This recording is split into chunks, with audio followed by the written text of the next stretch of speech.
6, 5, 4, 3, 2, 1, go.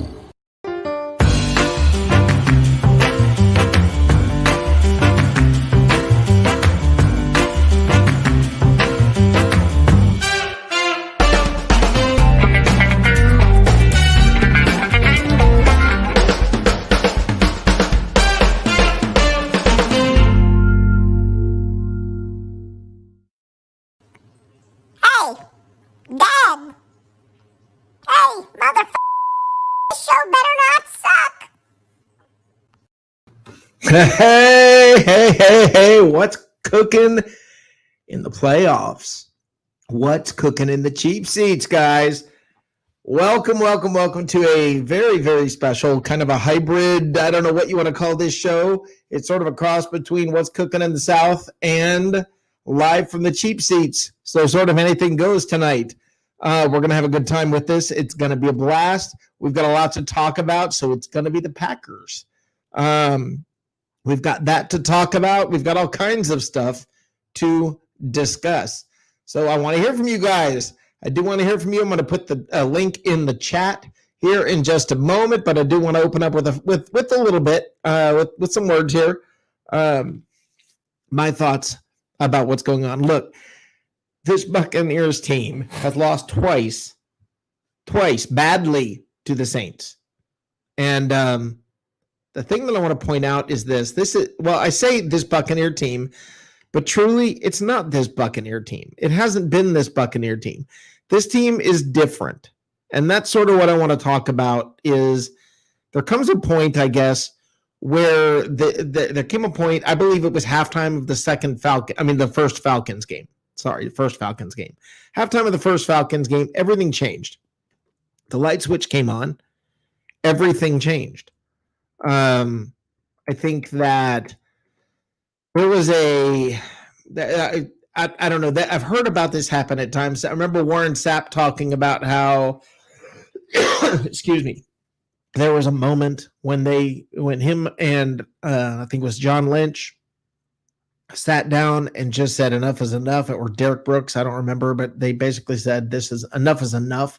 We're done with this. And there was sort of a moment when the light switch came on and everything changed for that Buccaneers team. I think you saw that at halftime of the Falcons game.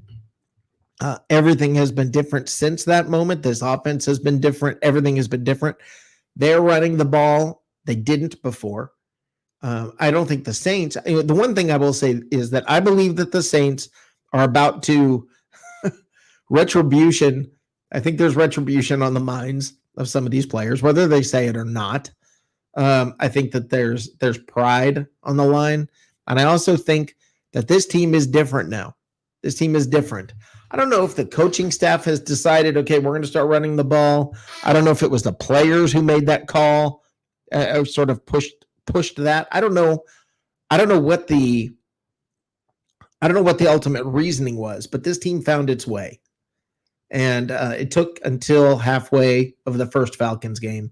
And then everything was like you flipped a light switch. The lights came on. The offense lit up, and it hasn't stopped. And that's where I think we're at now. Anybody who says, well, they struggled against the Washington football team last week. Well, okay, that's a very good defense. And they didn't struggle, really. They didn't struggle. They led the entire game. And the only thing that kept it close at all, really, was the Keyshawn Vaughn fumble. That sort of helped to keep it close. So, look, guys, this is what the playoffs are. And everybody's like, I don't know. It's just going to be tough. Look, you want to be the best, beat the best. This is the Buccaneers against the Eagles. God, I hated that team, that Eagles team. That's how I feel about the Saints. I want to feel what it's like to kick them in their throat. It sounds horribly violent. Well, it's football. I want to see a bad blowout. Do I think it's going to happen? Probably not. But oh, would that be glorious? I want to see now.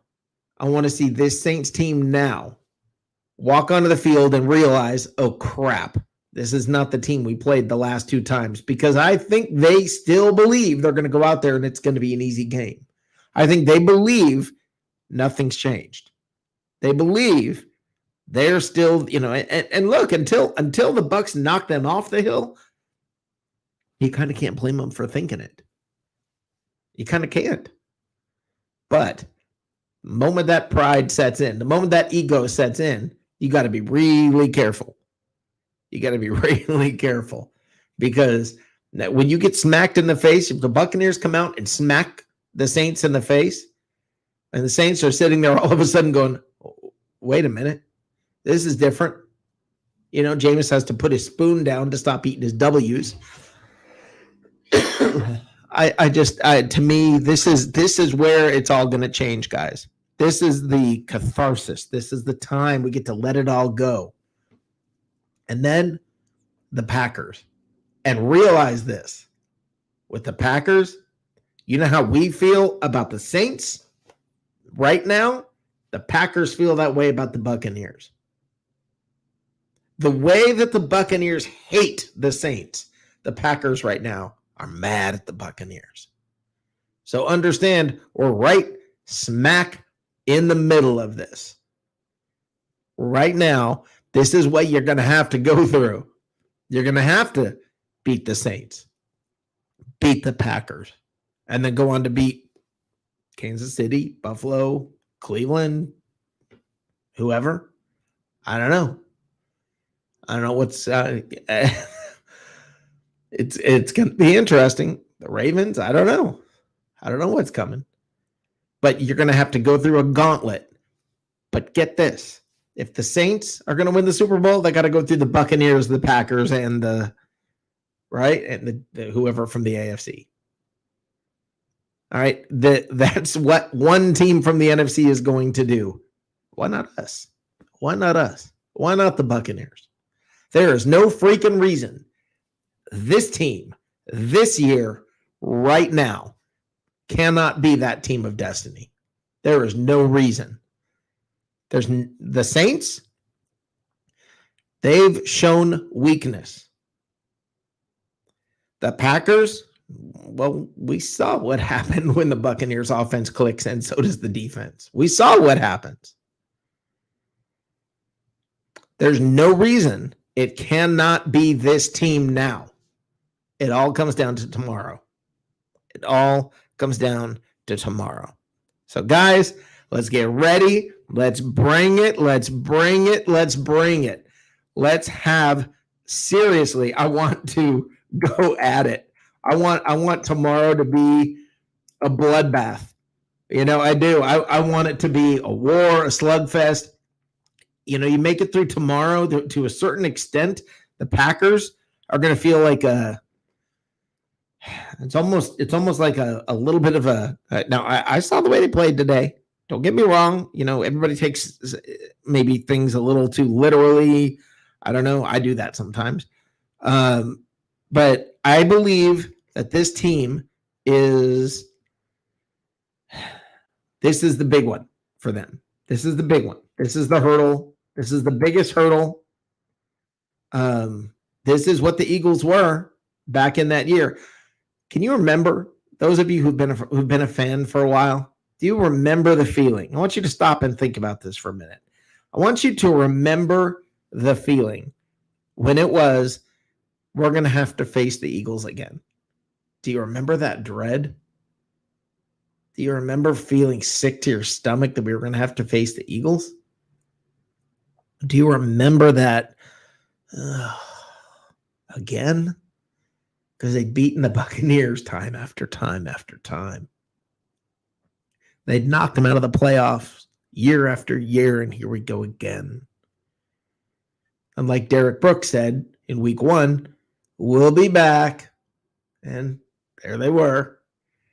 And they walked into the stadium, and Philadelphia didn't know what hit him. Didn't know what hit him.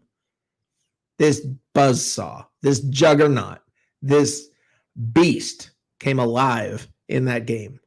And that's what has to happen now if we're going to go through the whole thing. If we're going to make it through this whole thing and come out champions. In our home stadium. The confetti flying in Tampa Stadium. Oh, man. I can almost, it's right there. I can taste it. I can taste it. We're close. Let's bring in Matt. Matt Colson, brother. How you doing, my friend? I'm with you. I'm with you, man. This is it, my friend. This is it. I'm feeling it. Fans of all shapes and sizes and years. I don't care if you're brand new at being a Buccaneers fan. Now's the time. Guys, get on board and cheer like a madman. Yeah, this is the year that we got to go through the gauntlet, like you said. I'm looking at the playoffs, and every team I don't want to meet in the playoffs, we're going to have to run through. So we might as well just do it. And that's kind of how I think they need to look at it. How do you think they feel? The Bucs? No. Oh, look at the three remaining quarterbacks in the NFC. Well, Drew Brees, Tom Brady, and Aaron Rodgers. Think about this. Yeah. Aaron Rodgers is not happy with us at all. So he's Think about these three. Think about the three remaining quarterbacks in the NFC. Drew Brees, Aaron Rodgers, and Tom freaking Brady, the GOAT.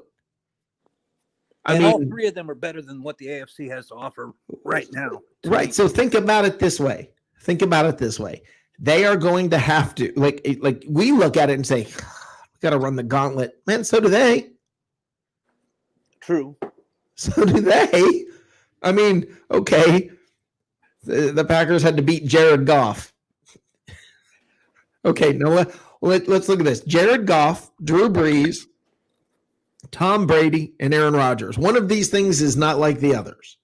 Right. One of these things just doesn't belong. Okay. I'm sorry, but Jared Goff. Well, he wasn't even the starter last week. He came in because the other guy broke his neck or whatever. Right. So he was benched before all this happened. Yeah. This is, guys, the gauntlet's in front of all three NFC teams. All right. Everybody remaining at this point. All three of the teams remaining. This is what you're going to have to face. All right. And out of the three that are left over, Rick, I think Drew Brees is the odd man out. I think he's the one of the three. He's on the downside, and he knows. Yeah. It. And it's he doesn't. They said this about Brady when we picked him up, that Brady was noodle armed and there wasn't anything left in the tank. Blah blah blah. Right. Remember that? Remember how long ago does it seem? Think about this. Everybody remember the beginning of the year. Yeah, he can't throw the deep ball like he used to, and by the end of the year, you're just going to see his production drop off. Right. And, he was just the ticket sales. Yeah. And now what? And now what? He's better than he's been. He's throwing the deep ball better than. It's just, look, Brady's got years left.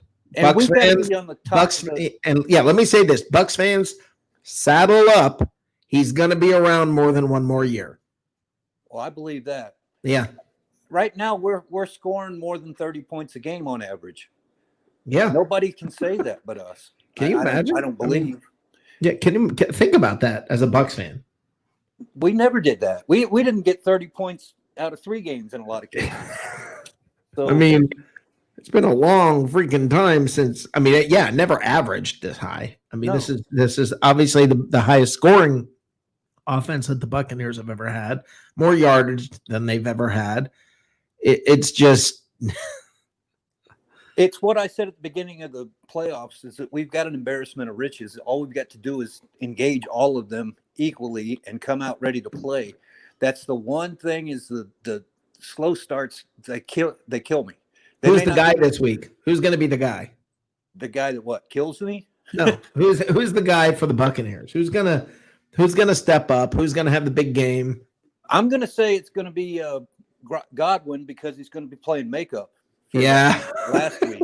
Yeah, he's got I something think to he's prove, going to doesn't come he? out with a chip on his shoulder because you don't want him to go to the locker room at halftime with 3 drops in his pocket. That Right. isn't going to work. So, Right. If we can get If him he has a going, game like that again, you're going to start. I mean, the comparisons are going to start being drawn to people who choke in the playoffs in baseball. There are some Yeah. players who just, whenever, Braves could never get there. right. Or just, Yeah. I mean, no, I'm talking individual players who all of a sudden disappear. You're going to start to hear that because for Godwin to be that sure-handed, if he does that again, you got to know there's something in his head. Yeah, it's in his head. And Yeah. So, he's but doing I too much don't of a think that's going to contract, happen right? again. I think that was an outlier of a game. It was it was just a weird thing that in general doesn't happen. And you just kind of shrug your shoulders at it and go, okay. Shrug our shoulders and say we're glad we got Mike. Yeah. That's what saved our asses. Yeah. If we can Yeah. get all 3 of them, Godwin, Brown, and Evans, up to par, Right. they can't beat us. I mean, Lattimore, what's his name? Lattimore something that gets into Mike Evans' head. Mike Evans, Yeah, put Lattimore. in his ears and just wax him over so he can't hear a damn thing. Well, And you just know play the game. what's funny is like he got into his head the first game. There's no doubt he got into his head the first game, but the second game I didn't see so much of it, and there were a lot of pass interference penalties. They And always are with us. yes, When we play that game. right. While Evans didn't have the yardage, he was that productive because of pass interference penalties. And if Right. if Evans doesn't fall into his old pattern of Mike Evans, if he doesn't do that, I think the Buccaneers will be fine. I mean, he's got to keep it together. But I think he's gonna. I really think he's gonna. I mean, I can't help but think Well, I told Peter last night that I was looking at about 35 points from one team and 28 from the other. Yeah. And I hope it's us. But It's going to be a high-scoring game, and that's the one thing that scares me is our defense starts playing a lot of zone. Harry was talking about this last yeah. night. If they give them 7-yard cushions all afternoon, not gonna work. I will tell you what I said before the last game, and I believe this to be true. If on the first drive, if the Buccaneers score, and if they hold the Saints on the first drive, right, it's going to be a good game. Yeah. Okay. If we get them in field goals, and we're not doing field goals, if we're doing better, Right. then even just in the first half, when they have to stop giving it to Kamara, we don't have to worry about the run as much because now all of a sudden they got to get a Drew Brees. I'm not worried about the run. I'm so tired of. I've been saying it all freaking year. The guy can put 6 on the board in one game. I don't care. Yeah, He but did do you know it. what the most he ever had previous to that was? It was nowhere close. One It or was the two, one maybe? game he did that. Now everybody's acting like that's his norm. Well, aren't people feeling the same way about Rojo? He had one game where he popped off 90 yards and everybody. Well, thought yeah, he was popped off Simpson. 98 yards in one game, and yeah, I would call that an outlier, wouldn't you? Yes, I do. That's the Yeah. point, So but I still mean, people yeah, I don't talk think the about it. Saints are sitting there quaking in their boots, going, "Oh no, he's going to run for 98 yards," on one run. I don't think they're worried about that. I mean, could it happen? Sure, but this team's not going to give up 6 touchdowns to a running back. No, I don't think we will. I mean, There's a part of me that you were talking about the Eagles and how they always came back on us, and we always got it in the ass by the end. yeah. And that's kind of what I'm waiting to see happen. Maybe that's just conditioning from 20 plus years of watching this team. Listen, they're not coming back against this team. Okay, this defense is built for teams to not come back against them because that's when this team is ahead. Yeah, They're built to be ahead. If they're ahead, they are hard to beat if they get ahead. So we'll see what happens. But Matt, I honestly feel if this team can get ahead early, this is going to be good. This is going to be good. If they fall behind, well, pray for Brady magic. Yeah, well, they but- can do 28-3, so you never can count them out. And I'm very Yeah, this ain't the Falcons. This ain't the Falcons. I know, but still, it's in his head. Brady Mhm. knows I can win any game. Just give me X, Y, Z, and if I Yeah, can get just those guys to do it, then Stopping the offense is they have to be able to stop this Saints offense. Look, I believe that the Buccaneers offense is going to do what it does. It's the Saints offense, and whether the defense can weather that. And I don't think it's going to be Kamara running the ball. I think it's going to be him catching the ball in the flat. Yeah. Those freaking wheel routes. And they got a lot of them. I think that's right. That's where, if the Buccaneers can weather that, they will be fine. They're going to pick on Dean all night. Yeah. Just swing out there to the left, and there he is, 8 miles off, and not doing the right thing. Well, no, but he was. Look, that's what they were told to play. That's the way they were told to play. You can't say he wasn't doing the right thing. He was doing what he was told. Yeah, I guess you're right about that. But that makes me wonder. The thing I'm concerned about with the Buccaneers is Todd Bowles and all this distraction with these head coaching jobs that he was. Well, the thing is this: I think those are done. Okay, I think they are now, but did he have to sacrifice team time? I do not believe that at all. I'm not even the least bit concerned about that. This defense is ready. I promise you, nothing critical was missed. Okay, I promise you, nothing critical was missed. He obviously didn't do a very good job interviewing. I think he probably feels a lot like Monty Kiffin did. He said, I got the good thing here, and if I play it out right, they'll cut me a check, because they paid Monty Kiffin for a decade or something like that, right? And just so he wouldn't leave. And it's kind of like that with the guy up in New England that everybody thinks is the next head coach, the offensive coordinator. Yeah, not anymore. Well, I know, but he thought he was going to be God, so right? He believed in himself so much he took a job and then gave it back. Yeah. So we don't have that going for us. Yeah. But I think Bowles is going to be he's the incumbent for when Bruce finally goes away. They keep saying Leftwich is going to be the guy. And no. Well, let me say this. For all the hatred for Leftwich, and I'm with you, okay? Please understand I'm with you. All right?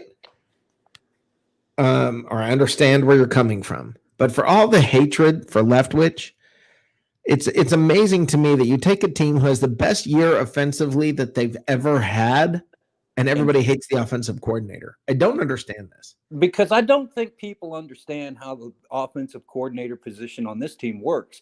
I think it's like suggestion, right. And then Bruce comes in and says, "Oh hell no, go 45." But what do you think that? Where does that come from? Okay, where do you? I understand you think that, but like, what is it that causes you to think that, other than it's just kind of a thought or an opinion?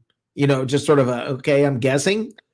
Where does that actually come from? What makes you believe that? Makes me believe that Leftwich can be overruled, or that he is overruled often, and that it's not primarily him and Brady. Well, let me clarify that. I think that Byron Leftwich and Brady and Arians sit down every week and they put together a game plan as a unit, and then it's risk reward where Arians comes in and says, "I want to do something crazy." I think Byron Leftwich does most of the calling. Yeah. But that's where I have the issues, when they do some really dumb stuff and don't get off that. Right. But if Byron Leftwich is doing most of the play calling, and this is the most productive offense in the history of the team, well, why do we hate them? Why do we hate this guy so much? Well, our offense has to do with the Arians book of offense, right? It's not the same as it was, say, during a Lovie Smith type of offense. It just isn't. No, you could say that. It's just a tad bit different. I mean, it's the cards that are in the deck are different.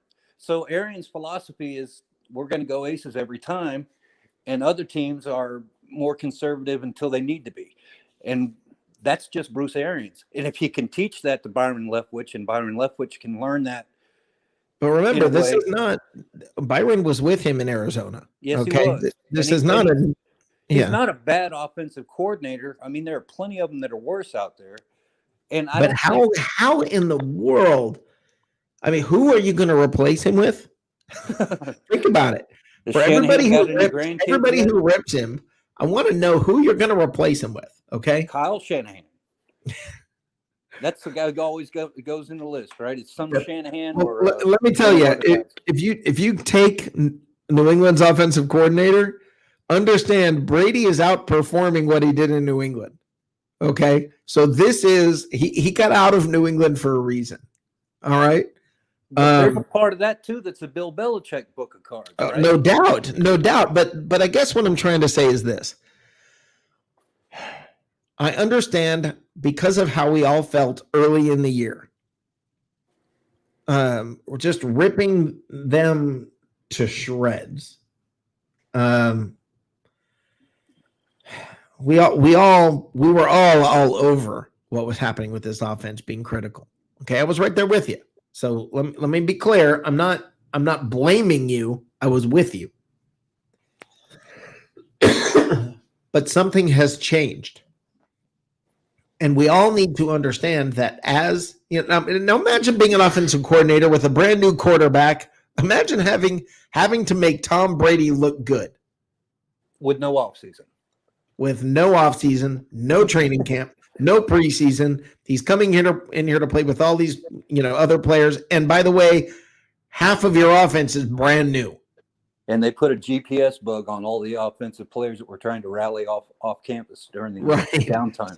So they bring them all in, right? So they bring all these new players in, and they do all this and say, okay, now go out and do it with no preseason, no camp, no anything. Right? He couldn't have done it with anybody else. Meaning Byron Leftwich did a great freaking job this year. Okay? Now, understand, I felt the same freaking way about him. Okay? But I have to look back and be honest and realistic and say, look where we are right now and who got us here. Okay? And maybe the beginning of the year was sluggish because they didn't want to overburden something that had no offseason. So they had to bring it in bit by bit. Yeah. And see what worked, number one. Right. And that's exactly what happened is the offense had to find its way. But people like me, when we started looking at the offense on the paper, we're looking at the 70 some odd Yankees when they brought in Reggie Jackson and the whole rest of the world to try to win the World Series. Right. It didn't work out. So right. I kept expecting, and this is another thing that's a problem with me, and you've called me on it several times, but I still feel this way. I think that on teams that we should beat, we should pound the snot out of them, and we don't. Next year. That's what happens. Right. That's what I think next year is for. I think this team has consistently, if you think about this team from the beginning of the year till now, it's a constant, it's constant progression, getting better and better and better. Right. And, next year, think about this team with camp and preseason games and new guys that they've drafted. Think about this. Yeah. I mean, if we have a proper offseason and everybody stays healthy. I mean, are they going to draft offensive linemen? Are they going to keep drafting offensive linemen? Dear God, please. Yes. I hope Donovan Smith. I can't freaking believe I'm saying these words. I hope Donovan Smith is willing to re-sign for a reasonable amount of money. He will if he gets a ring. Well, I don't know, man. That's when a lot of players go because they got their ring. It's time to cash in. This is Donovan Smith. He's not going to get courted by 15 different teams. Oh, yes, he is, my friend. God, they need to look at his tape before Aaron. No. If they look at his tape, they're going to see a guy who had a great freaking year. He had a bad couple of games at the beginning of the year, but he has had a great freaking year. Listen to what you just said. He doesn't have a history of years. He's got a great freaking year. That's the problem I think he's going to run into because what's his name? Shaq Barrett had one great year, and this year he's better than average. But I think he's our leading sacker, isn't he? I believe he's our leading sacker still. I think he's got 9.5. I think Jason Pierre-Paul's got just as many. I think he's got 8 or something. I'm not sure about that. I don't know about the total. Somebody look that up. Somebody in chat look up the sack numbers, please, for the Buccaneers. That may or may not be true. I just don't think that Donovan Smith's going to have. He's not one of these 5-star guys that 16 teams are going to want. He may be offered a deal that we can't match, but that's because he only had one decent year in the last 3, and that is a testament to whatever all these coaches that they have there at Bowling Bell Place. They got whatever happened last week. I mean, I have to say I find it funny because everybody made it sound like, if you remember, this big bad Washington defensive line. Oh no! Oh yeah, that one guy. You remember the discussions? And they're going to kill us, and we're going to come back home in cremation. You remember the discussions I had on my show where I had guests telling me what a fool I was. You remember that? Yes, I remember, especially that one guy. I don't remember what his name is. I don't need to mention his name. He was a jamoke, man. Okay. But it's not just callers. I'm talking guests, regular guests, where, yeah, we get blasted. And by the way, we have a special guest coming up here any minute that I want to point out. It's a guest from behind enemy lines. Oh, no. Oh, yeah. That guy from New Orleans? No, it's not going to be Blake Ruffino. We have a different guest. We have Damian Adams. I'm excited to have it. He's the host of The Real Deal, and he's co-host of Third and Three podcast. And he's I'm looking forward to this. Okay, let's see. Okay, I had it backwards. Jason Pierre-Paul has 9.5, and Shaq Barrett has 8. Hey, Matt, our guest just showed up in the lobby. Okay. I was just talking about him, so let me bring him in, and I'm going to go ahead and if you can call back a little bit later, listen, because it's going to get interesting. Yeah, I will. All right, thanks. All right, let me bring in now. I want to introduce the host of The Real Deal with Damian Adams and the co-host of the Third and Three podcast from behind enemy lines. Let's bring in. How you doing, brother? Doing pretty good, man. Thanks for having me on the show. Yeah, welcome. I think this is going to be fun. I want to hear from you. You guys, I understand there's a certain amount of abuse that we can take from you. Okay, well, you've earned it. You've earned it. But I want to talk. I want also, let's have a straight up talk about what do you think is going to happen this week? Honestly, how do you see this playing itself out? Because I look at it like this. I see the beginning of the year. I don't even count the first game, Brady's first game with the team. I don't even count it. The second game to me is where the concern comes in, because I believe Sean Payton is in the head of the Buccaneers coaching staff. Okay. And I believe the players are in the head of the Buccaneers players. That's what concerns me. I don't know what you guys do, how you do it, but I've never. Mike Evans turns into like the biggest crybaby on the planet when he plays you guys, and something happens, and it's the way you trash talk, whatever you're saying, whatever you're doing. I don't know how you're doing it. Congrats, but you get the Buccaneers out of their game. I will tell you, I don't see that happening again. So let's. What do you think? What do you see? Yeah, no, I definitely agree with you on the first game. No preseason. You're going into this with this crazy, like non-offseason pretty much. And you're going into a Saints team that's pretty established. We didn't have to add too many pieces outside of Emmanuel Sanders to this team. They didn't have to learn too much. So I'm with you on the first game. You could throw that one out the window. So the second game, like you said, that's where the concern comes in for Bucs fans, because the Saints dominated from start to finish. And on paper, these two teams should be even, right? You got two very good defenses, two offenses that know what to do and when to do it, and are very effective in what they do. So it makes no sense for the Saints to be able to dominate in that way. That's where the mental aspect comes in that you talked about, where it just has to be strategy, right? And it has to be also, like you said, with Mike Evans, for some reason, Marshawn Lattimore just dominates him. Mike Evans is a great receiver. I take nothing away from him. But for some reason, Lattimore gets in his head. I don't know if he's too physical, if he can read his routes, what it is.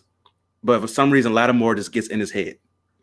Well, and yeah, you see him throw a little fit, quite a bit. And it bugs the heck out of me when he does it. But one of the things I want to point out, I mean, one thing that as a Bucs fan, for Buccaneers fans, take heart in these things. Okay. You have a healthy Ali Marpet, which you didn't in that game. You have Antonio Brown, who's now been with the team for more than, a cup of coffee, which that's where it was in the first game. He had just signed. Now you got Antonio Brown, who's been playing lights out, beautiful football. So I mean, there are different things that are going on right now. You've got both Evans and Godwin healthy, which you didn't have in either of those other games. I believe that it's going to be a different game than what you saw during the regular season. I believe it's going to be a battle. I do believe either team could win. I think it's going to be a 3 to 5 point game either way. If for the Buccaneers, my key, how does it start? How do they start? If the Buccaneers can score off the top and hold the Saints on the first drive or so, I don't see the Saints coming back. But they're going to be really hard to come back against because you guys have a defense, man. You guys have a defense. Yeah, no, I definitely agree with those keys. And for the Bucks, I think you guys are going to come out trying to run the ball immediately because last time we played, you guys only ran the ball 5 times, and one of those was a kneel down, right? So truly 4 rushing attempts in the game, which was a record low for the NFL. And you can't have that happen, especially against the Saints, where you want to establish the run and establish time of possession. Right. It's a team like the Saints, because we saw in the Bears game, once the Saints get rolling and they get to just getting first down after first down, they can completely control the game. And in the second half, the Bears offense was barely on the field. Right. The Saints can do that to anybody. So for the Right. Bucs, I definitely think that that's key, that you guys come out strong against us. But for us, we want to stop that. We want to make sure you guys don't establish the run so that you don't have play action down the field. Antonio Brown's going to be a big part. That's where C.J. Gardner-Johnson comes in for us, right? Our agitator, if you will, comes in for us. He's going to be somebody who's going to be definitely in the shirt of Antonio Brown, sticking him down the field. You don't think it's going to be Lattimore? Say that again. You don't think it'll be Lattimore? No, Lattimore's going to be Evans. We like that matchup. It's been working for us for years. So we're going to keep Lattimore here. I will say the last game, Evans did not have yards, but there were a lot of pass interference calls. So Evans did kind of, in essence, have almost a 100-yard game when it comes to the pass interference calls. Yeah, he was good against Washington, and don't get me wrong. Last game against the Saints. Oh, last game against the Saints. Right. Yeah, he'll get some pass interference calls against Lattimore. Lattimore is going to be physical with him. Right. Like that's going to be a thing that's going to happen, and we'll take a few of those if we don't have the big game from Evans. So that's fine. Like, we'll take a couple of penalties. And I think that's what happens. And I don't think Evans is used to that because he's so big. I don't think he's used to people being physical with him. And that's how I think you guys get in his head. So, yeah, it's going to be interesting. It's going to be interesting here. It'll definitely be interesting. So I got to talk about the gorilla in the room here with there's a difficult subject, something that Buccaneers fans do not want to talk about or hate to talk about, or half of them love to talk about, the other half don't want to talk about. Jameis Winston. Okay. I got to ask you, I know he's your third string quarterback. Who cares, right? Well, he was the guy last year and has been here. Is there what do you see here? All of that from the Saints organization. I mean, he signed a 1-year contract. Is he a guy that's going to be around again? I mean, is there a future for him there? Is he a one and done? What's going on? So the most recent reports are that Sean Payton is excited about what he's seen from Jameis Winston this year and does see him having a future with the team. I do believe that he is talented enough to be a starting quarterback in this league for a team that has the right pieces around him. I think the Saints can provide those pieces to make him successful and also have the right coaching staff in place to somewhat get rid of the turnovers. We're not going to completely fix him. He's not going to turn into Aaron Rodgers and have, the incredible TD to interception ratio. But if he can cut it in half. So would he have to be the backup? Is that what you're thinking? Because, I mean, isn't Taysom Hill going to be your starter? I don't think so. We gave Taysom Hill a shot in the 4 games where Breeze missed. Right. And when you give an honest look at what Taysom did, he went 3-1, but 2 games were against Atlanta and 1 game was against Denver, who had no quarterbacks due to COVID. Right. So the only reason he was the best quarterback in that game is because the other team was playing with a wide receiver at quarterback. Yeah. So for me, I like Taysom in his role. Taysom is incredible as a jack of all trades type of guy. Put him at QB sometimes, And he's an automatic play action. Like when you put him back there, the team's automatically getting set up for run. So when he passes the ball, he automatically has one-on-one on the outside, deep passes open just because you're expecting to run. So I love him in that role, but I don't think he's a starting quarterback in this league. Damian, I hate him. I hate that guy. I mean, everybody knows, okay, the ball's going to him. It doesn't matter.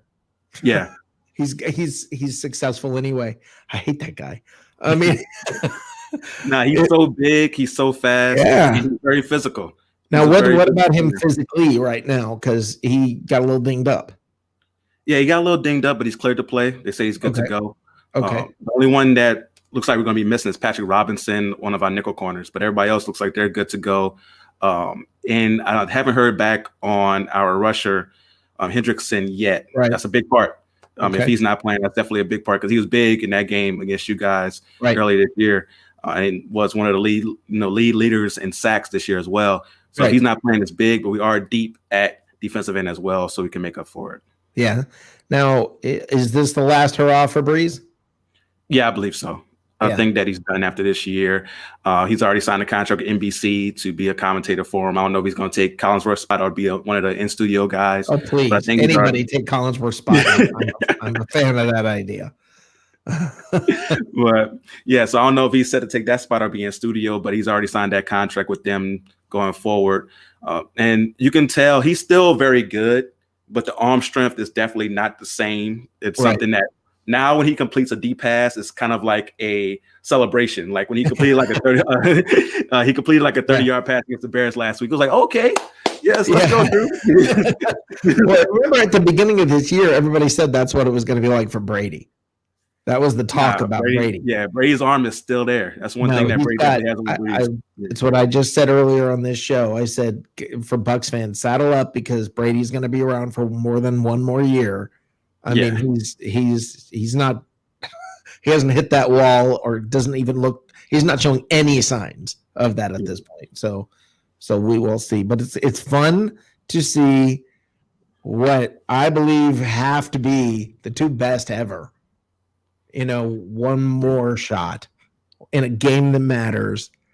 It's just this is a fun way to see this rivalry end. Yeah, no, it's definitely a great way to see it. And, when you have these two defenses going against these two quarterbacks, it makes it that much better because they're going against true tests in this one. Yeah. So I'm definitely excited. I don't think it's going to be a blowout at all. I do have the Saints winning. Yeah. But I got it 28-24 Saints. I don't think it's going to be. We're in the same general, I guess, sort of area. So I think I pretty much agree with you on your take. I really expected a little more trash talk. I was thinking there was going to be a little bit more because we really earned it. I mean, we didn't play bad. Our two worst games of the year were against the Saints. And the only thing I'm hoping is that when they step on the field, I really hope that the Saints are thinking that's the same team they're going to be facing, because if they think that's what's coming, the Saints think the same team you guys played in the first two games, if they think that's what they're about to face, they're in for a surprise. The Bucs all of a sudden have discovered how to run the ball. Everything's different. And like I said, Marpet's back. You got AB. There's a lot different going on this team right now than the last time they played. So we'll see what happens. Oh, definitely. Yeah, no, it's definitely a lot different going on. But I know Sean Payton is not going to allow us to think, oh, that's the same team we played in week 9. That's one of the things about having a head coach like that you're going to be ready for it. I hope you're wrong. Damian, tell everybody about your about where they can find you. So you can find me on social media at The Real Deal WDA. That's The Real Deal, W as in whiskey, D as in Delta, A as in Alpha on all social media platforms. You can find my show, The Real Deal with Damian Adams, on all podcast platforms. Lots of football talk, basketball talk, and boxing talk on there. And I also do a podcast called the 3rd and 3 Podcast, all football. We also do a little pop culture on there as well. We have a lot of fun, a lot of funny, a lot of real conversation I do along with Jason Fearman and Nikki Jest on that show. We have a lot of fun on that one. So if you're looking for, just two podcasts that you can vibe out to, have fun with. Check out The Real Deal with Damian Adams and the 3rd and 3 podcast. I will be checking that out. Got all choked up. I will be checking that out. But I'll probably listen to one of them tonight. Yeah. Thank you. And please let me know what you think about it, man. Yeah, you got it. Thank you so much for coming behind enemy lines, bringing it, and not giving us too hard of a time when we probably deserved it. Like I said, I'm on a Sean Payton right now. I can't underestimate you guys, so I'm not going to talk too much trash. I'm just going to end with this. Who that? You know what? You know what I have to say to that? What's that? Walk the plank. Talk to you later. You're out of here. Walk the plank, buddy. How dare you say that in this place? Thank you, Damian. Much appreciated, my friend. And that's a cool guy coming on here. I very much appreciate it. And check out his podcast. Join me. I will be checking him out. The Real Deal and 3rd and 3. So check that out, guys. Ron Buck Fanatic McClary. I would love to hear from you. I'm going to put the phone number up on here in just a moment here. Ron, I have been wanting to talk to you. Here we go. Let's get it on there. 678-825-5263. 678-825-5263. And I want you to give me a call, Ron, if you are still hanging around out there. Much appreciated. That was a great guess, wasn't it, Matt? I thought that was pretty awesome. Let's see here. Let's go through some of these comments real quick. Try to get caught up on this. I'm hoping Ron will give me a shout. The last time we spoke to Ron on the show, I believe he was in Japan. He's back stateside, back running around with us. Whoop, hold on. Let me get sorry about that. Now I think it'll work if you call Ron 678-825-5263. Same thing with you, Matt, when you get a chance. Come on back on. Now, some of you guys, look, this is playoff time, guys. I want to hear from you. I want to hear from some new guys, too. I mean, you guys are always quiet and all this, and I want to hear from you guys. If it's not time to be rabid as a Bucks fan, if it's not time to step out and step up, when is it? When is that time? If not now. You waited 17 years for this. What's up? You out there? Hello? What do I hear from you guys? Freaking playoffs and you guys are quiet. What the heck is wrong with you? Matt Colson. Hey, brother. Hey. I was all right. Amazed that they think that Jameis is a future option. We thought that too, didn't we? Oh my God. He's got all the physical tools, and I'm sure that's what they're seeing. But put him on the field and let's talk. Yeah, he's. You know what? He was. I don't know if it was the first or the second game where he did the Eat the W photo drop on Drew Brees' interview. Yep. That was some low class stuff. Hold on. I think maybe. Is that Ron? Let's see. From Okinawa. Hey, this is I don't know what you want to call this. What's cooking in the playoffs? Who am I speaking with? Hey, it's Steve from San Antonio. What's going on? Hey, Steve, how you doing? I'm doing all right. Hey, always love your take, especially when you get on there with Peter. Yeah, we have a lot of fun with it. No, so we're talking about how I guess a lot of fans are concerned because we're playing the Saints. I'm on board with you with that first game to watch. The second game, I still have no idea what happened. If I was a player on the team, this is who I would want to play. I think if you're a player, you definitely want to play him. Yeah. Just for my manhood to show that there's no way how this team is so much better than us. Right. I agree with you. So, I'm nervous. Anything can happen. Right? No one thought the 9-7 Giants were going to beat the 16-0 Patriots. No one thought the 79 Seahawks were going to. Well, you said Yeah. something. You said you're nervous. Okay. And let me tell you something. That nervous anticipation, because I'm nervous, but I can't wait. So that Yeah. nervous anticipation, that's what we've been waiting for as Buccaneers fans.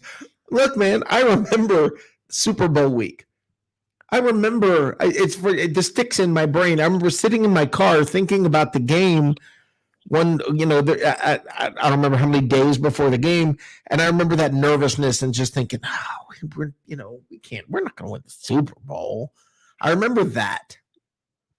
Oh, I remember we couldn't win a game when it was below freezing. Yes. All of that stuff. And then we played the Eagles, and I was like, oh my God, it's the Eagles again.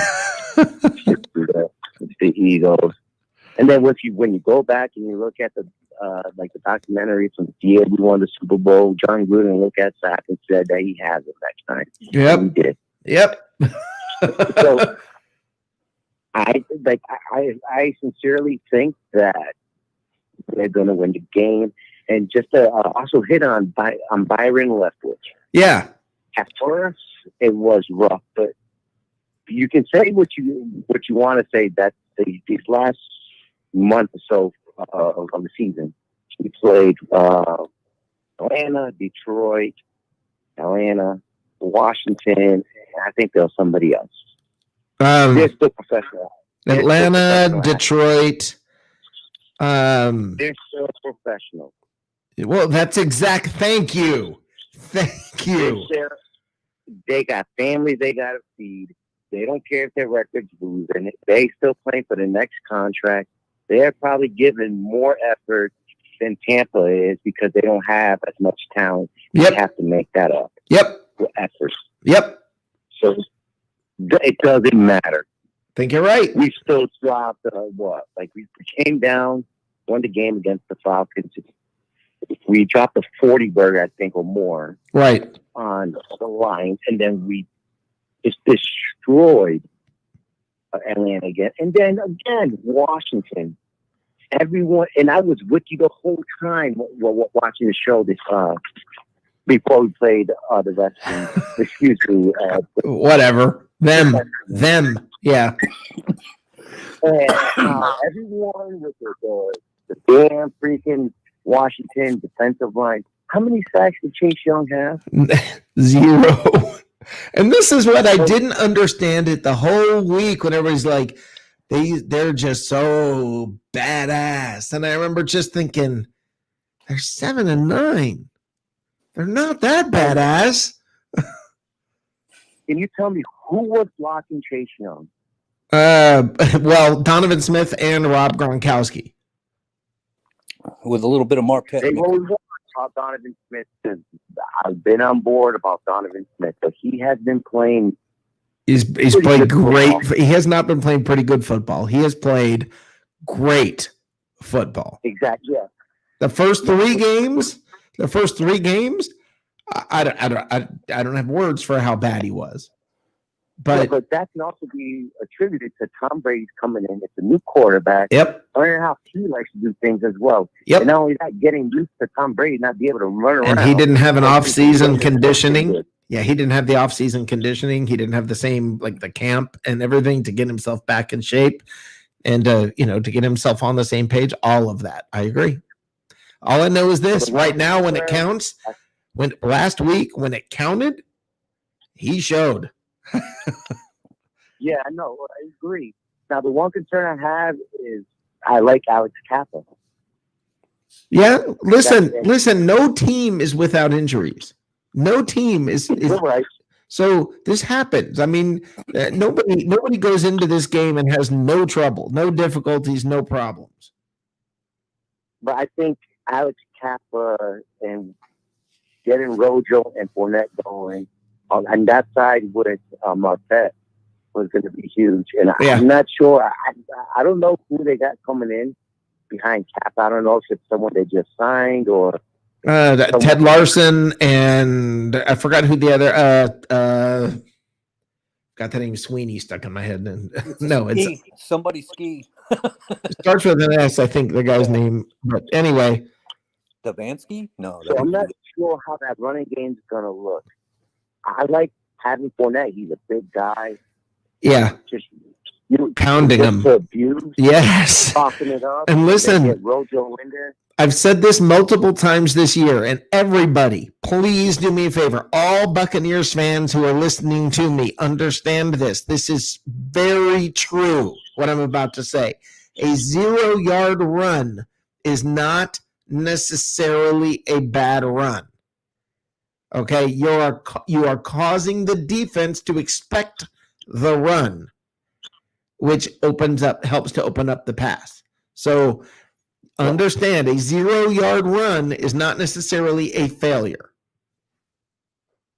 And then you also said that I believe you just said not that long ago that you expect Chris Godwin to be the guy that has big game. No, Matt did. Matt, he's on the phone here with us. Matt's expecting Godwin to have a big game. I'm actually expecting Mike Evans. That's funny because Evans. that's funny. This is funny. You're expecting Evans. Matt's expecting Godwin, and I think it's going to be AB. How many teams can have that discussion over a beer? Yeah, how fun is that? How fun is that? We can all sit here and make a genuine, legitimate claim and not have anybody go, "Oh, you're crazy." Just to say. And here's my take why. I'm not just going to tell you who I think. I think that Mike Evans hears everything that everyone ever says. I mean, that everyone says that Lattimore gets in his head, that he can't play with someone that's, physical with him since he's 6'5", 6'6". Right. He's always the one that's physical, so he's not used to it. I think he shared that, and he's never been to the playoffs. Yeah. Which is sad. If he was on any other team, he would have probably been multiple times. I think that he's tired of it, and he wants to go out there and prove a point that he is better than Marshawn Lattimore. That's what I would do. I like the challenge. I enjoy it when people doubt me, just to show them and prove them wrong and to shove it in their face. Yeah. So if I was Mike Evans, I would want people to doubt me. I would want to be the underdog. I would want to be that no one picks us to win. So that's just my take. Yeah. That's what I think. No, I think that's all very, very reasonable. That's very good call. Thank you for calling. All right. Thanks, Rick. Have a great one. That was a good call. Absolutely. Matt, can you see the screen while you're on the phone with me? Just a minute, Rick. Did I catch you eating? I have to take about 18 pills at night. So. Oh, okay. Caught you in the middle of it. What'd you have for dinner? Pills?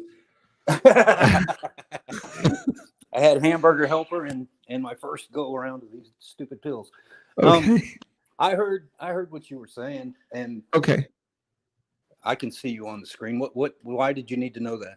Okay, because you're going to be here on the screen with me while we do a very quick, shortened, very condensed, only four different ones of these. We are going to do. Stupid Bucks fans say. All I right. didn't make the list, did I? No, you did not. You may have sent me one though. Hold on here. All right. The first one is, what do you think about the possibility of drafting Mac Jones to sit behind Tom Brady? Oh, Seriously. God. Why is it anytime there's anybody who has a good game, we have to go through this? Because we're Buccaneers. Yeah. I mean, that's why are they pushing Brady out the door already? Stupid I mean, my God. Bucks fans say. I don't know, man. I don't know why. I do not know why, because like I said, strap it, buckle up, fellas. Buckle up. I mean, if you compare his stats, that 49,000-year-old Methuselah back there versus 11 or 12 of these other teams that wish they had the quarterback, they'd all take him and pay him twice as much. Oh, yeah. And I don't – it's just this whole segment kind of brings it up. There are stupid people out there. I mean, I'm just stupid. That's yeah. Okay, so now speaking of, why are a lot of you guys being so blind or blindy? I don't know, blindy to the fact that we lost 2 straight times to the Saints and that our pass defense is not good. Not good. I'm not sure if not. I know a double negative is one thing, but I don't know what a quadruple negative equals. I know he'd get demerits in my English class. Yeah. That would have put him at the front board. We really are not good against teams with winning records. Apparently, he's yelling the winning records part. So I want to point out one thing about this, just to point this out. And I'm going to read this again, and I want you to understand this is a Buccaneers fan. Okay, this is not a Saints fan talking. This is a Buccaneers fan. Why are Allet of you guys being so blindy to the fact that we lost 2 straight times to the Saints and that our pass defense is not good? This is a Buccaneers fan. How old is the person? I wish I could push the button. I have no idea. I mean, wow. I mean, do you not have autocorrect? A lot. I mean, you use it a lot if you spell it that way, and you tell the phone that you're going to spell it how that many way. times has he written blindy? I'm surprised he didn't put blonde in there instead. Yes. Yes. Okay. If anyone my friends list, this is one of those examples, guys. Every once in a while we're throwing in when somebody says something so stupid that has nothing to do with football that I have to say it. If any one of you on my friends list send my girl a friend request, we done. Just know when I see you ain't gonna be no words. So is his girlfriend somebody that's on one of those? So here's what I'm gonna say. I'm gonna say this to you guys now, and I'm gonna bring this up on the next time we do this. Everybody go to Scott Lilly, send him a friend request, try to find out who his girl is, and let's all start sending his girl friend requests. He's going to have a lot of travel time if that's the case. All right. Wow. So everybody look up Scott Lilly and Scott Lilly's girlfriend, and let's all start friend requesting. He sounds like somebody that would show up at the U.S. Capitol and start breaking windows. Wow. Thank you.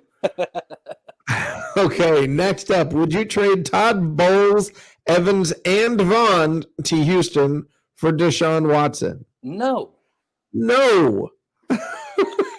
God. I'm sorry, but Stupid Bucks fans say. come on. Deshaun Watson is almost out of Houston anyway. He's pissing off everybody in the organization. Well, he wants a trade. That's He what wants- I mean. Right, he wants out. And this guy's a phenomenally talented quarterback, okay? But And he's then they not gave away his receiver, right? listen, Didn't they listen, trade right. his receiver last year? Yeah, and then listen, he's a phenomenally talented quarterback. Okay, he could definitely be Super Bowl quality quarterback depending on the team he goes to. Having said that, he's not the best ever. Okay, No. and that's what you're comparing to. You're trying to replace Brady. Stop it. Stop it. He's the reason we're in the playoffs. And you know why the reason Brady is so good is because Belichick never gave him a staff to work with either. He didn't have a roster that was loaded, and he managed to win still. Deshaun Watson, kind of in the same boat. Well, yeah. I mean, Deshaun Watson, look, that guy's he is phenomenal, okay? He really is phenomenal. You put that guy on a good team and, okay, but come on, man. I don't know. He was there with TJ Reed or TJ Watt. Yeah. That was supposed to be the great thing to watch in the AFC was that team's defense with this great quarterback.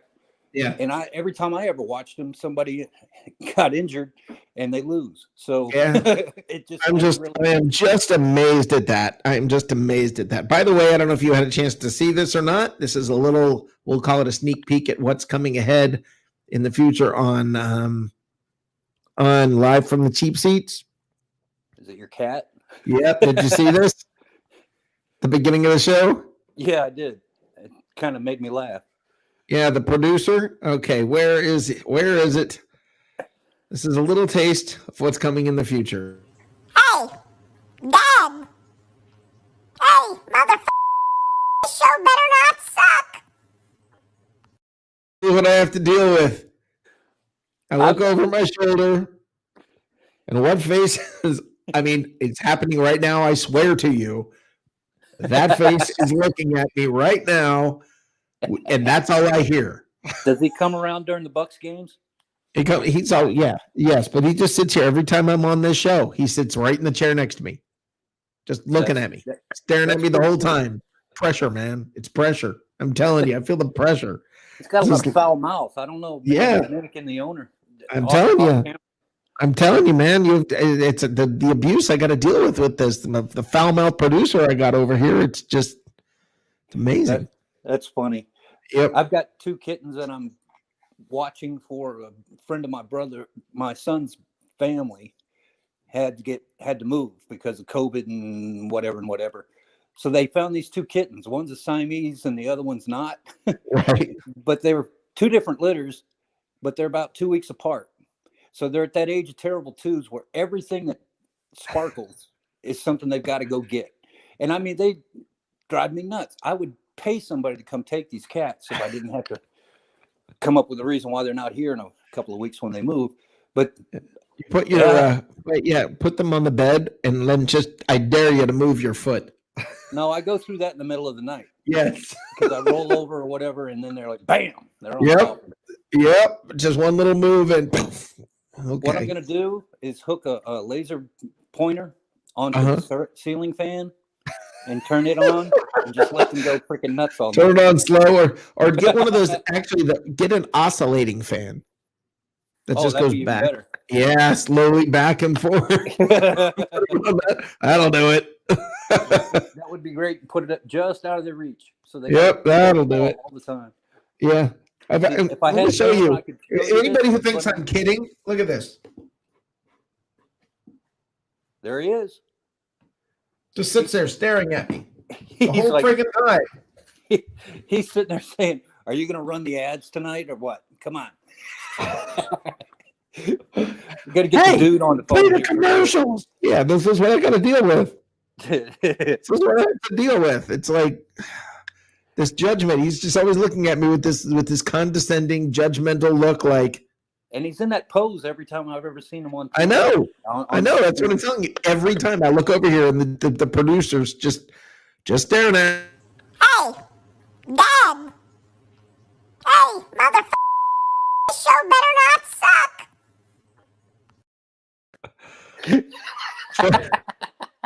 So I gotta deal with. That's something else. Yep, the foul mouth producer. Oh, He will now be a part of this show, and what's his name? Does Fuji. he have a name, or you just call him Fuji. Cat? Fuji. Fuji, like the film? Yes, I have 2 cats. One is Fuji, the other is Kodak or Cody. I call her, and But it's where's because Cody is I don't know on the couch in the living room. he doesn't rank to watch your show. He's Oh, not good yeah, enough? she's above it all. She's above it all. That's crazy. Yeah, it is. It is honestly truth when they say dogs have owners and cats have staff. Yeah, I believe Absolutely true. that. I had a cat for close to 17 years. And Yeah. he was, when he got old, all he did was kind of what your cat's doing, but he did it. He was always within 4 feet of me everywhere I went. Yep. And that's this way. He just it's just this look constantly like I know he's got something. He's got like the meaning of life that he's trying to tell me. You know. Mine was always saying, "Don't forget to freshen up the cat bowl." You know, I need. Yeah. So okay, so I'll tell you guys this. I sent a message to the dude. I sent a message to the dude, a direct message, and my message it was Fuji talking. And part of it we'll just say dealt with. Excuse me, I've left you I've left you a gift in the litter box. Would you please tend to it? So that was part of it. That's funny. So anyway, I don't know what, These but two kittens think a litter box is Disney World. yeah. I So don't- yeah, Oh my Lord. that's awesome. That's awesome. Yeah, I have to like lock them out of the bathroom there for sometime during the day, or they go literally will sit there and just scrape. Oh, for that's 15 or funny. 20 minutes, and then find something that comes up, and they kick it around the damn bathroom. I'm like, that's nice. That's so Awesome. nice. Awesome. Yeah, Mike DeRoche just said that He's mad at It's- you. Mike. Yeah, because you were supposed to send him a place to go find a brisket, and when No, it's I'm still working on it. I've had a very busy couple of weeks. I flew to Tampa for crying out loud last weekend. I I haven't had the forgot about that. chance. Yeah, I haven't Yeah. had the chance to get on that. we had a So- chat about it earlier this week, me and him. He's a pretty decent guy. I sent him a Google list from TripAdvisor of all the best barbecue places in town. Told him just go find the most expensive thing that isn't a rib, and tell him that's you want brisket. Yeah, that's what you got to do. Just go basically say it. I want a brisket, and it's not like they're going to look and say a what? For what? Yeah, not going to happen. Huh? They're going to be like, oh, okay. So anyway, I don't know what you can do. He said he lived in Davenport part of the year, or had a home down there for vacation, and I can't. Near imagine- Regina. Huh? It's near Regina. Florida? No, Regina in Canada. Oh, He okay. lived near Regina in Canada. I have Boy, never gone north of the border. And I missed- don't plan on it. You missed that entire discussion that we had. And if you can imagine me with Harry the Greek and Tyler, and I forgot who else was on there. That Johnny Dean at the time, I believe. And Mike just pops off with the fact that he lives near Regina. You can imagine how that conversation went. Yeah, that probably went way Straight off. downhill. Straight downhill. He said Regina, and it was like immediately. I mean, as soon as he said it, it was like, oh, I just don't know- opportunity. Yeah. I don't know how a guy from Winnipeg area, Regina, Canada, comes to Canada. Canada. Canada. I don't know where he got his roots to watch the Bucks when there's so many other teams local to him, more or less. I would think. You know what, Mike? Next show, or let's save that story, but I'm going to want a long breakdown. I want a full breakdown on how you became a Buccaneers fan. I believe he's told us before that he used to live there, but we're gonna discuss that. It might be On a future I don't show. remember. Yeah. He said he had a condo in Davenport, and I'm thinking they have to have barbecue in Davenport. Yeah. He still doesn't know what a brisket is. Somebody does. So, but I'll be honest with you, Rick. Nobody ever even offered that to me until I moved to Oklahoma. I didn't know anything about what it was. A brisket? Yeah, because to me, it was ribs or pulled pork sandwiches. That's what a barbecue place is for. There's two things to get: ribs or pulled pork barbecue, and the rest of it, I don't even want to read it. Maybe some corn on the cob to go as a side dish, but I never had a brisket until I moved to Oklahoma. I knew what they were. I just never. Stupid is, stupid does, sir. Exactly. I got nothing to say. I Well, don't even it's know how kinda to like- follow up with that. Yeah, it's kind of like all you guys that give me grief about that grill recipe. It sounds disgusting, so you don't want to try it. But I swear to God, if somebody gave it to you, Well, it's not just that. I've tried to Google and find it anywhere. It doesn't exist anywhere other than from your lips. well, the guy was he was a worldly man. He had a lot I of think friends in Little Haitian. Little Haitian. That's right near Canada. No, it's right over there by Ybor. Yeah. But but he introduced me to a lot of different things, I should say. And Okay. Wow. it wasn't a normal guy. He did what now? No, it wasn't quite like that. But he every once in a while you just meet somebody who's interesting. Yeah. And it's not that you get along that we had anything in common. He wasn't a sports fan. We didn't like the same music necessarily. No, But I but he can had a still- hot wife, and that's just that. He did have a hot wife. She was something else. Yeah. Toned, I will tell you. Not overly built like a WWF chick, but well put together. And to look at him, you wonder he must have had something else going on that was visible. Oh boy. It's one of those things. But Maybe met she a was lot of- also she was also from Regina anyway. No, not Regina. She was not. She was from Jamaica. So that's where the Jamaican spices and stuff Yeah. come from. There's my trivia for you. I've been to Jamaica over 50 times. Wow. Yeah. I never went that far. I didn't go to the Bahamas, Jamaica, Caribbean, or anything. Have you ever left the country? Only by accident. I went to Mexico. There was once. that one night where we were in San Diego, and all of a sudden I woke up in some dude's house across the border in Tijuana. But Tijuana. Yeah. We went there on a mission when I lived in Arizona, and I won't tell you what we were seeking, but we were out out on a mission. And I was Regina. there for about no, it wasn't Regina. It was, Oh, okay. There was other things. But anyway, the point of the matter was when I got there, I realized how good we had it, and I never wanted to go back. I mean, outside the Nogales and little places that are right on the border where you can go and spend your American dollars and find neat, interesting things. If you look at Tijuana and think that's what all other countries are like, yes, your view on things is skewed.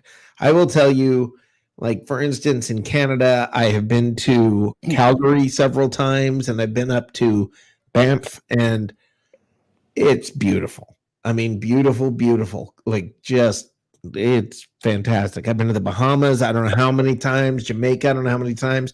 Curacao, one of my favorite places I have ever been in my life. I love it there. There are places. Listen, you can love this country and still say, wow, there's some other great countries out there. You can love a woman and still say, holy crap, there's some other beautiful women out there. I always crack up when it's like, she's the only beautiful woman to me. Yeah. Yes, you're blindy. You're blindy. You know? Don't tell me that. Come on. You're not blind. And I guarantee you she's not blind. Okay? I don't think she looks at you and your fat backside and goes, Brad Pitt? Yeah, right. Come on, man. I think one thing I do want to teach my kids, because they're living in a world that doesn't exist really. We're in a rural area and there's nothing to talk about as far as big city life here. Right. None of that exists. So they've got this very clear virgin idea of what America is about. Right. And when they watch the news and see all the crazy nonsense going on, they can't grasp it because we don't have as many people in this little town as they do in one block in New York City. So it's different.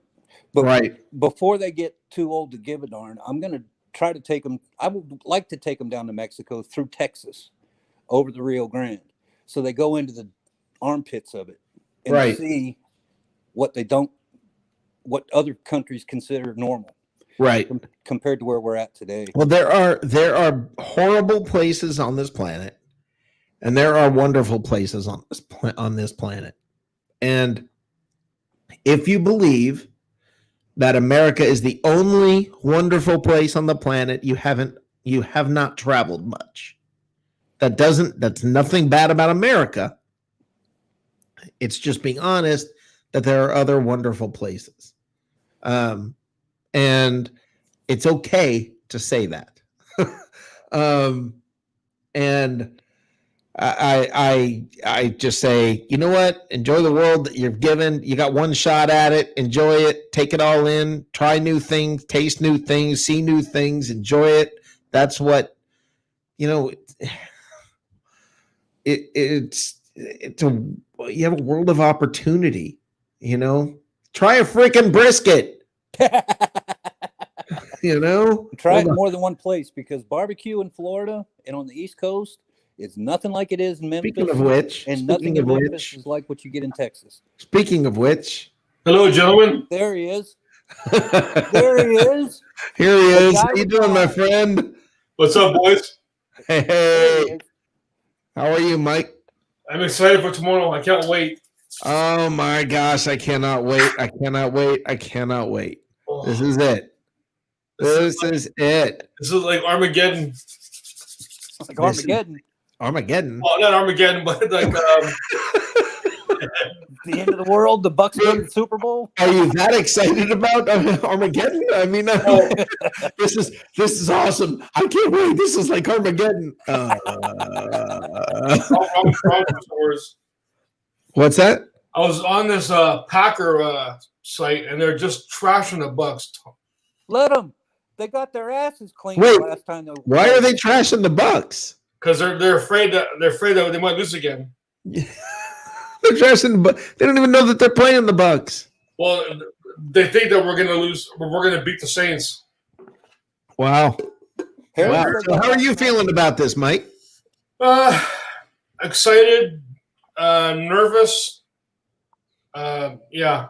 Yeah, that nervous anticipation is kind of normal. I mean, and we are Bucks fans. We've all got Bucks traumatic stress disorder. You know, we all just expect disappointment. But Okay. listen. Now let me ask the two of you. Okay. Things go bad tomorrow. The team doesn't win. How disappointed are you in this season? On a scale of 10, about an 8. Yeah. About 8. You're 8 as far as disappointed? Yeah. Really? I don't know, man. I think that we did 5 years of Winston to get to this, and you got to look at it in the big picture with everything that they had to contend with this year, everything, all the way around the world and stuff. We are in the playoffs, and if we lose going up to the divisional round, nobody thought we would be there last year. So we've done well. Yeah, I look at it on a scale of 1 to 10. I view this as about an 8. I don't go with an 8, but not as far as disappointment. For me, if it's 8, it's like, holy crap, you know. I expected them to get 11 wins when they got everybody on the roster together. It's been a really exciting season, but the big goal is that big silver trophy at the end. And Sure, but you're not always going to get that. So you can't go all the way to a scale of 8 on disappointment just because you didn't get that trophy. Or man, why do you watch football? It'd be miserable. How do you think Larry Fitzgerald feels? Oh. He's one of the top echelon players and class Yeah, players that in the poor league, guy, man. and he got there one time. Yeah, and Who's lost that? to Big Ben. Larry Fitzgerald from the oh, Cardinals. yeah. I mean, Yeah. they were winning. They yeah, were winning till that one stupid catch where they had 2 toes on the ground. There's no freaking way it could have happened, but it did. yeah. And Larry Fitzgerald hadn't gotten close yet since Yep. then. Oof. So we're doing well to be at this point. Oh, yeah. If we get to Green Bay and lose, I'd be happy. I mean, am I going to be lost. disappointed? Yeah. Look, am I going to be disappointed if they lose tomorrow? Sure, it's going to be. I'll be disappointed for a few hours, you know, but I'll still feel like, holy crap, this team is awesome. I can't wait till next year. Yeah, I mean, we did pretty darn good, all things considered, this year. Now I can't wait till next year. I'm not going to be like, oh, this was a failure. You know? You know how many years we sat here? Like, it's just we're so close to getting there, and to have it. It's a lot better than not being close. Yeah, You know? It's a Most lot of the better time- than not being close. most of the time Believe this year- me, we all know about that. Yeah. We all know what it's like to suck. I'd much rather not suck. You know, okay, look, sometimes you're going to fall a little short. Sometimes you get the prize. The friggin' Patriots didn't win it every year, did they? No, but they're always in the conversation, though. And that's the And we point. are. They're in the conversation. If So we could stay at this echelon for a number of years, with or without Brady, this has been a success. look, we got another 2 or 3 years with Brady. Okay. Okay, he won't play forever, Brady. I mean, we have to I develop understand that. back and Uh, or Why? draft. Why do you have to develop a quarterback? Let me ask you this. Who is the last team? The Kansas City Chiefs. Let's separate them. Who else is developing a quarterback? Buffalo, I guess. Buffalo's got theirs. Yeah, he's not like he's a great quarterback, but okay. Josh Allen's going to be around for a long time. Yeah, but I don't know that you look at him and say, "Wow, they developed him." So let's stop and look. Aaron Rodgers, that was 2 decades ago or whatever. That's the Okay. last one of prominence that I remember is Aaron Rodgers. The rest Right. of them You- usually come in right off of the draft, and it's sink or swim. And Right. oftentimes they When- sink. But when you develop a quarterback, let's look at okay, who are the other teams that have been in the playoffs? This Goff, year, Goff is only in there because he of got Louisville. benched. Right. So Lamar Jackson. He's a one-trick pony. Yeah. They're showing tonight he's he not running was away with benched this game. earlier. He was benched earlier this year. Yeah. I mean, you don't. It's not like you look at this and go, okay, Baker Mayfield. There you go, Matt. How did you not mention him? Because So- he wasn't developed. They threw him on the field too. Right, but you He came right out of Oklahoma, and they put him out there with a horrible coach Yeah, and started him out with Freddie Kitchens, and it was terrible. But you put him with a decent coach, and look what you got. yeah. I you don't know that they You're they've right. got You a lot of don't good luck develop. going with him too. Yeah, they don't. They just don't do that anymore. And listen, when Tom Brady goes, I promise you, there's going to be another free agent just begging to get in. Yeah, because we'll have a roster built by then. What do you mean by Deep, that? deep. Yeah, we Well, don't have. what I mean is, Yeah, this right now team. we've got That's one thing. This team's lacking a good roster. roster on the lines. It sure is. We're going to suffer through that this week. We need to do what New England did, and Why are we going to sit through that this week? because Kappa's not there, we have a great big question Lost mark. them in the What's gonna first be- quarter last week, didn't we? Against the best freaking defense in football, defensive line freaking in football. That was with Larson. They're not playing Larson this week. According to Peter, they're starting some other guy. Yeah. So- Why do you suppose they're starting? If they did it with Larson and now they're starting somebody else by choice because he's better than Larson, and they did fine with Larson.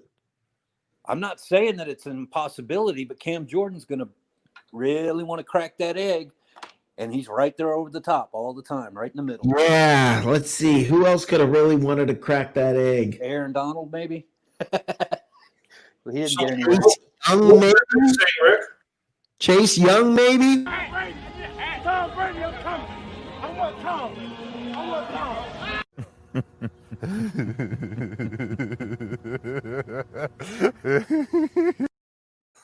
Okay. Chase Young wanted to crack that egg. What good did it do? He thought about it. Okay. Didn't do it. I want a supermodel wife.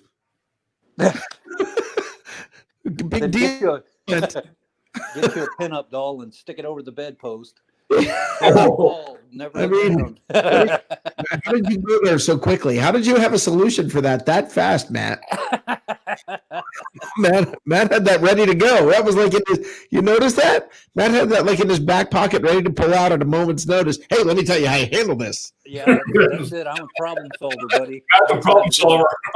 Matt, let me tell you how this works for the blow up doll. First of all, you can't. Oh my God. So here's what I'm going to do. Let's call this a night because I want to go watch the second half. All Yeah, right. it's a tied game. It's 3-0. Yep. So I want to hear from you, Matt. Final predictions. I think we're gonna win. I'm gonna say it. We're gonna win. It's gonna be about 35 points, 33, 35, something to that area, and we're gonna hold New England or New Orleans back to about 24, 28, somewhere in there. Okay. And And Mike. 35-20. Wow. Keep Brady upright and just attack Breeze. yeah, I think Okay. Breeze is gonna be the key. If we can bottle him up for a half, just a half. He's got such a quick release. Okay. And I'm going to say 24-16. It's going to be Ooh. low scoring. 24-16. Okay. All right. And you're thinking the Bucks at 24? Yeah. They're averaging over 30 points a game for guys. I know they are. I know they are. Hey, Matt. Yeah. I see your sign says yes we can, and I put yes we will. I noticed that. I thought maybe you were trying to jump in the game. That's the way. I'm usually negative Nelly. I don't usually have a lot of. Everybody seems to think I'm a downer. So Well, then next time when you guys come on here, hopefully it'll say yes we did. So it'll be Sunday night. Don't you do a show? no, sir. I'll be watching the game Okay. Well, then your Monday you'll have Tuesday night. Tuesday night. Tuesday night, 9 o'clock. We'll be What's Cooking in the South. 9 o'clock for Eastern boys. Okay. Yeah, 9 o'clock Eastern. All right, guys. All right, man. Thank you, good night. guys. You have a great night. See you, Mike. All right. So let's go ahead and finish and call this a day, guys. Thank you for tuning in to this sort of hybrid What's Cooking in the Cheap Seats sort of whatever this is. And I appreciate you joining. And guys, I have one message for Brian Pearson in case he's still out there. Hey, Brian, I'll talk to you. I hope you will call Tuesday night. Either way, again, props for coming on the other day. But I want to say one final thing. What's cooking in the South? How do I always end it? I say the same darn thing every time. I say, eat good. Go Bucks!